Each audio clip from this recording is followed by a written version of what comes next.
को वो फाइल, जब पत्रकारगण सभी उपस्थित हो गए कार्यालय में, फिर वो फाइल हमारे सामने आई।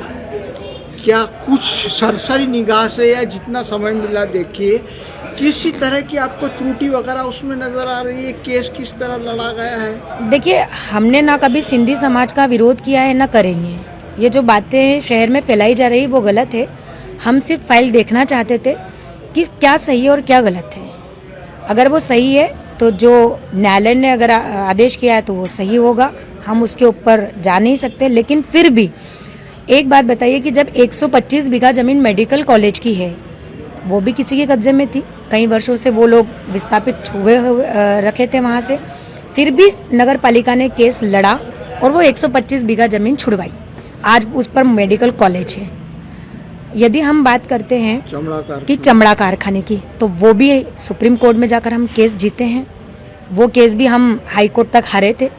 हमारा सिर्फ इतना है कि नीमच शहर की जो बेशकीमती ज़मीन है, और हम ये नहीं कहते हैं कि हम लोग उसको समाज के ऊपर जिस प्रकार से ये व्यक्तिगत ही लोग व्यक्तिगत अगर आपकी कोई चीज़ है तो हम उसके खिलाफ नहीं। हम सिर्फ जो नियम है, नगर पालिका उसका केस लड़ रही थी, ये सोचकर और हम लोग इस फाइल को देखना चाहते थे। यदि नगर पालिका के अंदर ये केस होता ही नहीं, ये नगर पालिका केस लड़ती नहीं, तो हम क्यों इस फाइल को देखते? सबसे पहली बात ये। और दूसरी बात है, आपके व्यक्तिगत हित थे तो आपने 2008 में इसी केस के आपने यही केस निकाले थे। हमने सुना है और देखा भी है। दशपुर में आपने देखा था कि प्रिंट मीडिया के माध्यम से छपा था कि विरोध भी किया गया था कि भाई शंकर रामचंदानी को क्यों ये जमीन दी जा रही है। समाज के लोगों ने ही वो विरोध किया था। उस समय ना हम लोग थे, लेकिन क्योंकि पत्रकारिता इस देश का चौथा स्तंभ माना जाता है, कहीं न कहीं पत्रकार बंधु हर अच्छी बुरी चीज़ को सामने लाते हैं।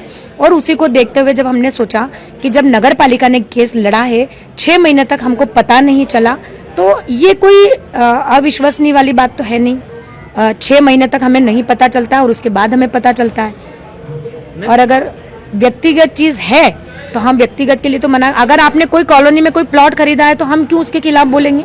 भाई ठीक है, वो आपकी ज़मीन है, आप कुछ भी कर सकते हैं। आप शहर हित में आवाज़ उठा रहे, कुल मिला के ये कहना चाहते हैं। देखा गया कि वकील ने 1 लाख रुपए मांगे थे, लेकिन ये नगर पालिका द्वारा नहीं दिए गए और वकील चेंज कर दिया।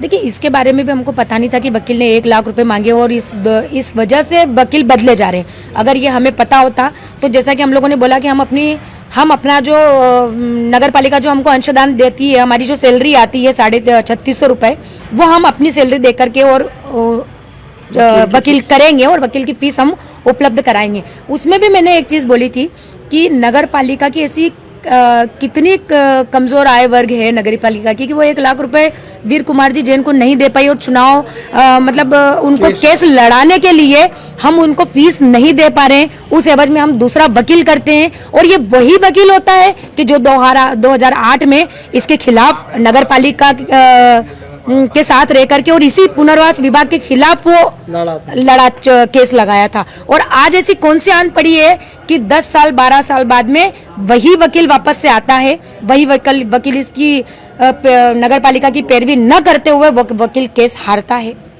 तो ये कहीं ना कहीं एक प्रश्न चिन्ह है। हम लड़ाई लड़ रहे हैं, ये नहीं है कि हम किसी की व्यक्तिगत लड़ाई लड़ रहे हैं, हम नगर पालिका के हित की लड़ाई लड़ रहे हैं। ऐसे और भी कई केस आएंगे तो नगर पालिका हित में और शहर हित में हम लोग ये काम करेंगे। हमको तो सिर्फ ये देखना है कि आगे होता क्या है।